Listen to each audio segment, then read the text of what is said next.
Okay, so tell me a little bit about your work history. What did you do for a living?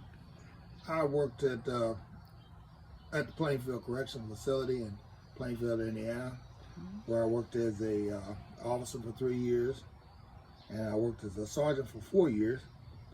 Then I Mhm. did 5 years as a lieutenant, and then two as a shift captain, and then I worked 16 years as the lead captain or the administrative captain. At which time I retired after 30 years. Oh, wow. And so tell me, what was your average day like at the prison? The average day was working as in corrections is a mental chess game, Mhm. dealing with the inmates. So, I mean, when you got uh, uh, uh, child molesters, rapists, dope dealers, robbers, murders, all in one place, you're dealing with the cream of the crap, and it's a challenge every day because they Mhm. always are watching you, trying to find any weakness so they could pound upon it. Mhm. Did you encounter any dangerous situations? I encountered many situations which some people could call dangerous, but it become to be just another day at the job. You get used to it, unfortunately. I remember one in particular when I was in my office and everybody was going to the chow hall to eat. There was about 200 to 300 people on the walk, Mhm. and there was a fight. So I had to go around the corner, down the hall, and go out there to stop the fight.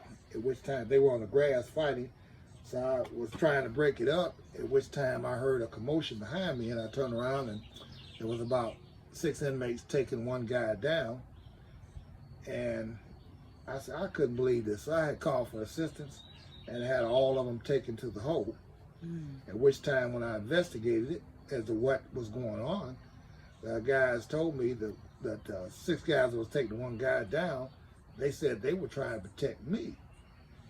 And the guy had a shank, was trying to stab me, and they stopped him. I told them I didn't see no shank. They said, well, it was up there, and didn't nobody want to touch it because they knew that I was a touch DNA instructor where I could swab it and check DNA and trace it back to whoever was had their hands on it. So I went back up there and looked for it, and I found it in the grass. So I had to let everybody out of the hole that night, all of them that was trying to protect me anyway. And so yeah, I thought that was dangerous enough that made me start seriously thinking. I worked all this 30 years without getting hurt. I didn't want. I just had to retire. Mhm. So what did you learn from this experience while working there? But one thing I did learn is all of us know how to read people to a degree, but when you get into the field of corrections, especially, you learn how to look at somebody. You can see how they stand or how they walk without them even saying anything. You can tell the predator from the prey, or you can see if they was up to something just without even hearing them say anything. You learn how to read body language, and I had learned how to hone that skill to perfection after time. Would you would you recommend corrections as a career for someone? I would recommend that to anybody that thought they could do it, but with and keeping one thing in mind, that they have to be firm, fair, and consistent.